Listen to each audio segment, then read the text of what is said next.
Well, shalom, shalom, scattered Israel. It's Rebekah Yehovah again from Teshuvah Ministries. And tonight we are going to continue to read about where Yeshua was between Hanukkah and Purim. This is part 3 of this little mini series.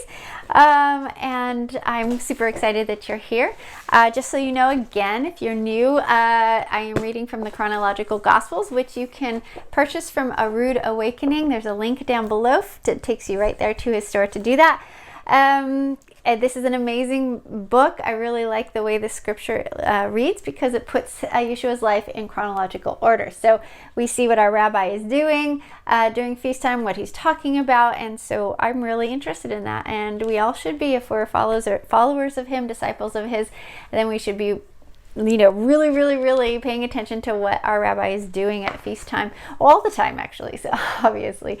So anyway, just like everyone else on YouTube says, definitely please subscribe to our channel, and if you like this video, click the like button, as well as click the bell so you get notified of when new videos arrive. How many times have you heard that, right?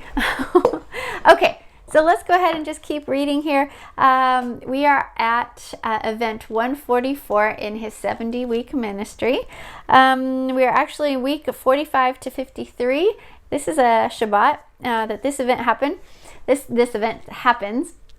So I'm just going to read to you again, and I'm doing this because I want to finish this series on where I just read where Yeshua was all year long during his 70-week ministry. And I just think this is good for my heart. It's super good for my heart because I know Purim is coming up. Purim is next week, and this is really good prep for my heart. So I hope it is for yours as well. Here we go. Event 144, Yeshua heals a woman bowed over for 18 years. All right. And then he teaches 2 parables of the kingdom. So Luke 13:10 says, Yeshua was teaching in one of the synagogues on the Sabbath. And behold, there was a woman who had a spirit of infirmity for 18 years, who was bent over, and in no wise she could stand up. When Yeshua saw her, he called her to him and said to her, Woman, you are loosed from your infirmity. He laid his hands on her, and immediately she was made straight, and she glorified Yahweh Elohim. The ruler of the synagogue spoke out with indignation because Yeshua had healed on the Sabbath day. He said to the people, There are 6 days in which men ought to work, and in them you may come and be healed, and not on the Sabbath day. Yeshua answered him, You hypocrite! Do not each one of you on the Sabbath loose his ox or his ass from the stall and lead him away to watering? Ought not this woman, being a daughter of Abraham, whom Hasatan has bound low these 18 years, be loosed from this bond on the Sabbath day? When he spoke these things, all his adversaries were ashamed, and all the people rejoiced for all the glorious things that were done by him. Then he said, To what is the kingdom of Yehovah like, and to what shall I resemble it? It is like a grain of mustard seed, which a man took and cast into the garden, and it grew, and it waxed a great tree, and the fowls of the air lodged in the branches of it. And again he said, To what shall I liken the kingdom of Yahweh?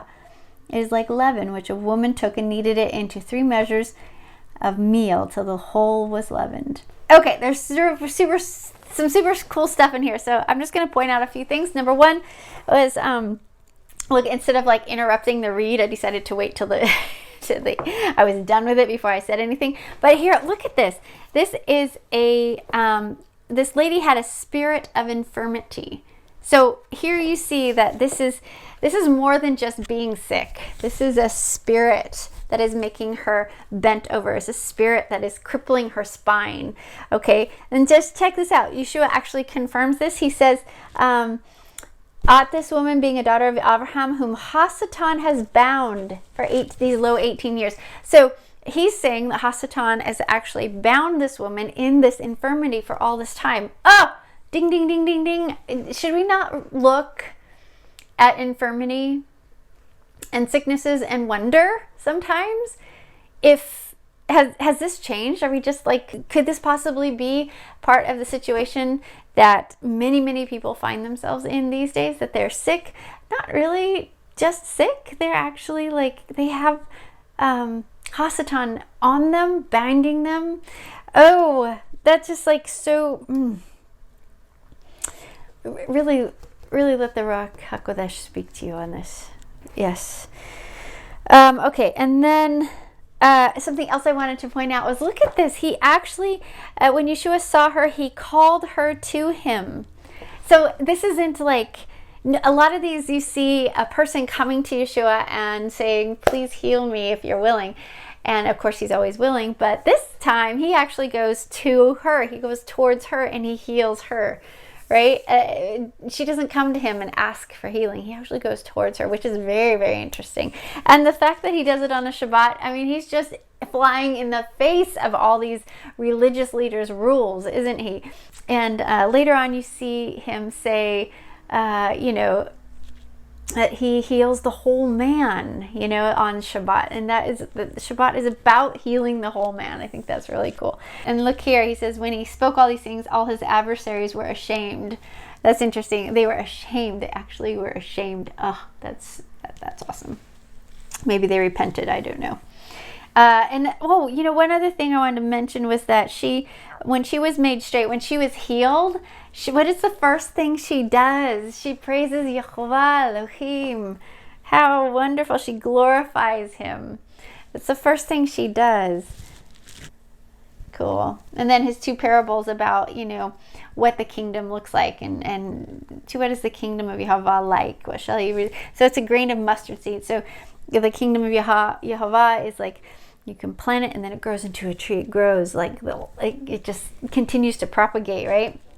Good things, it's like the leaven he's talking about, a little bit, and then it leavens the whole loaf. Sometimes the scriptures talks about leaven as a bad thing and sin, but here obviously we see that leaven is being used by our rabbi to represent something that's good, the kingdom and the growth, how the kingdom works.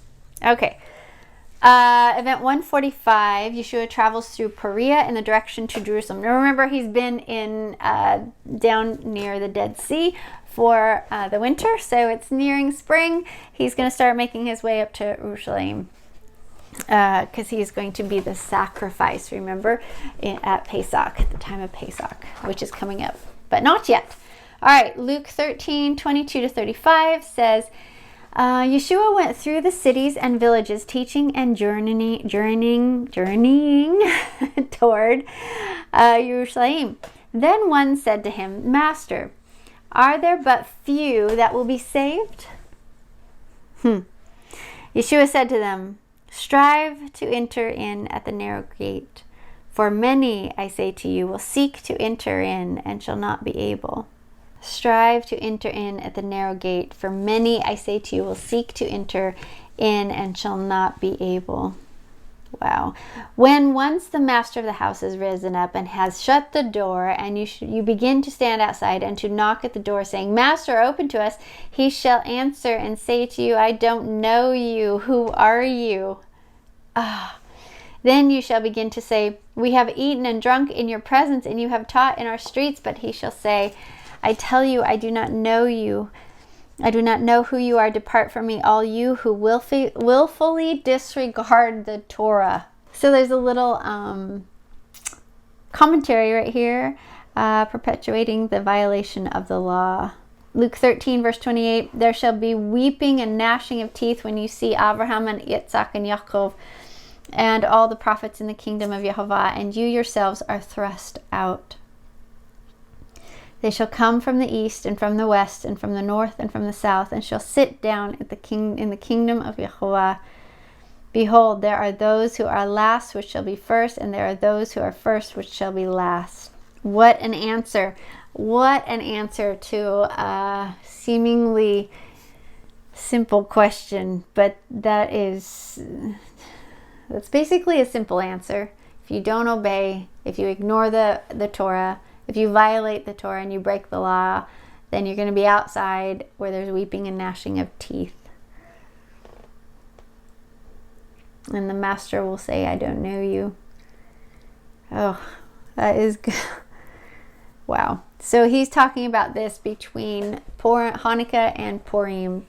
The thing that I see here is that Purim is... Something about Purim that's cool that I like to point out is that there's a decree of death made by Hasatan, but there's a counter decree of life made by Yehovah Elohim. and you have to fight for it. You actually have to do what he says to do on that counter decree that says you can have life, but how do you get life? It tells you, he tells you how to get life. You have to obey. So if you don't obey, you will be experiencing the reward consequence of the people who are against him. So that's what happened in the story of Purim, remember? Yeah, that's why a lot of people joined Mordecai, because they were afraid and they wanted to live. They didn't want to die and have things turned on them. All right, let's keep going here.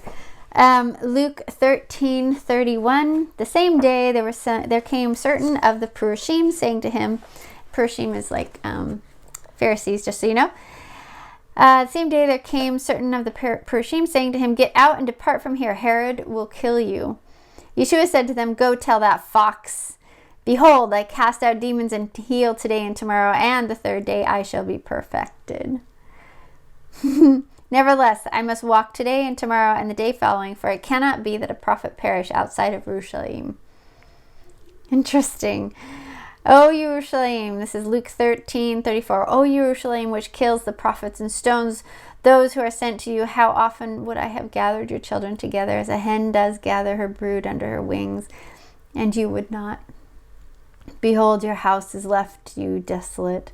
Truth I say to you, you shall not see me until the time come when you shall say, blessed is he that comes in the name of YHVH in Yahshua.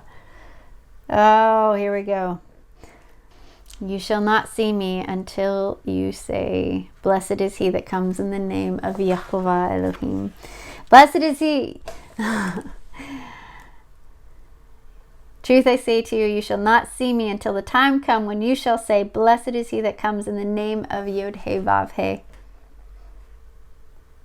So get it on your lips, people. Start learning to say the name.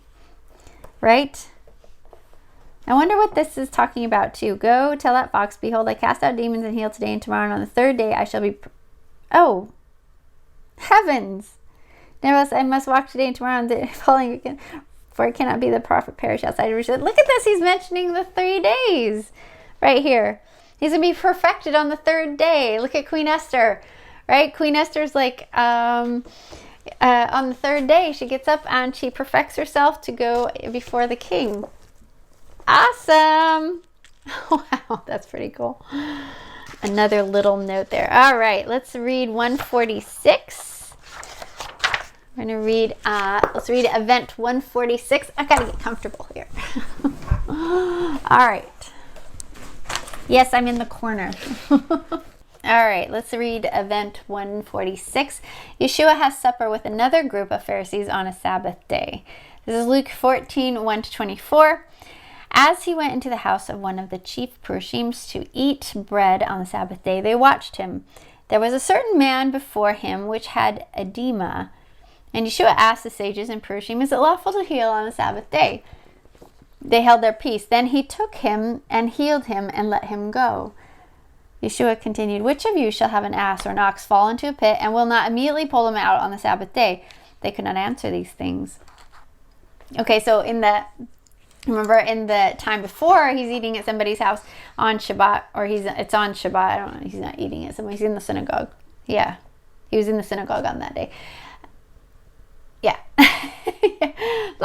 Brain is tired today. That is for sure. So he was mentioning the animals and that would they not lead them out to go to water them on the Sabbath day. This time he says, would you not, pull your animal out of a ditch if he fell into it on the Sabbath day? Of course they would. But they said they couldn't. And it says here in verse 6, they could not answer these things. Then he put forth a parable to those which were bidden, when he marked how they chose out the chief seats. He said to them, well, that's interesting. Some of the stuff just seems to, I haven't heard this for a while. Then he put forth a parable to those which were bidden, when he marked how they chose out the chief seats. He said to them, when you are bidden by any man to a wedding, sit not down at the highest position, lest a more honorable man than you is invited. by him. Then he that bade you and him come and say to you, give this man place, and you begin with shame to take the lowest place. Rather, do you understand that? So let's say you're invited to a party or something, and you take the seat of honor thinking you're the one that should be there. But what if somebody greater than you shows up, and then the host asks you, your friend asks you, you have to leave that place of honor and you have to be brought down. You have to go to another place so that the person with that he wants to honor is in that seat of honor instead of you. That's embarrassing. All right. Rather, when you're in verse 10, Luke 14, verse 10, rather, when you are bidden, go and sit in the lowest place, that when he that bade you comes, he may say to you, friend, go up higher. That'd be better, right? Then shall you have honor in the presence of those who sit at dinner with you. Whoever exalts himself shall be abased, and he that humbles himself shall be exalted. All right, Luke 14:12. Isn't that crazy?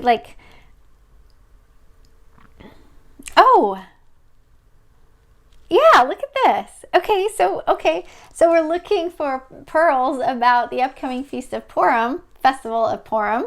And look at this. It says, whoever exalts himself shall be abased, and he that humbles himself shall be exalted. Okay, so Queen Esther actually humbles herself, and then she's elevated, right?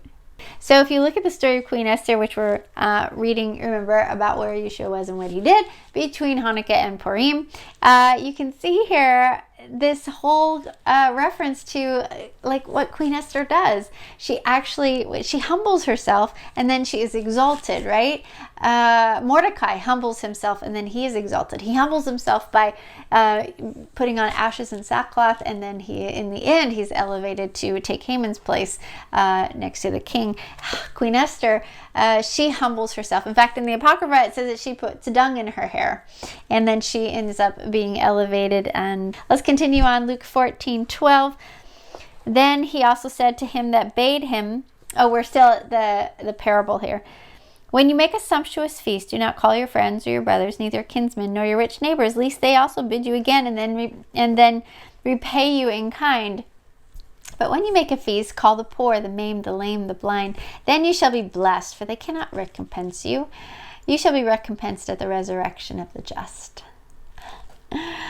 When one of those who sat at dinner with him heard these things, he said to him, blessed is he that shall eat bread in the kingdom of Yehovah. Blessed is he that shall eat bread in the kingdom of YHVH. So I love that. I absolutely love that, because so many times, as we do things, don't intend to try to get recompensed, how we say that, rewarded now.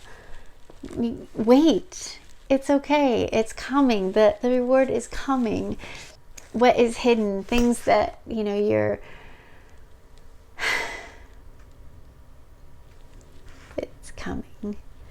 So the things that you do in secret, Yahweh knows, he remembers. So does the king, and in the end you'll be rewarded for what you've done in secret. So don't try to get rewarded here. Don't do things so that you get something back in return. Do it freely, give it freely, and your reward will come later. And I love that he says that your reward will come at resurrection.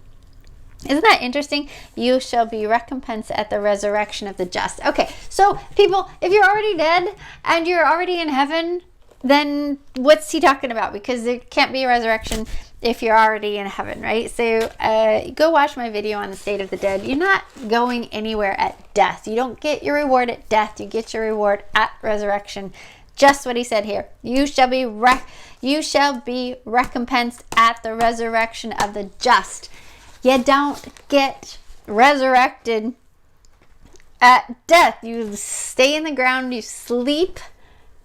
You're dead, you sleep, then you get resurrected, right? You don't get your reward at death. You die, you sleep, then you get your reward. He's saying it right here. Okay, so let's just keep on reading here. We're going to read Luke 14, starting with 16. We're still in event 146. So Yeshua replied, A certain man made a great supper and invited many. He sent his servant at supper time to say to those who were bidden, "Come, for all things are now ready." Oh, I've so done that. You make a feast and then you say, "Come on, people, let's go. It's all ready for you."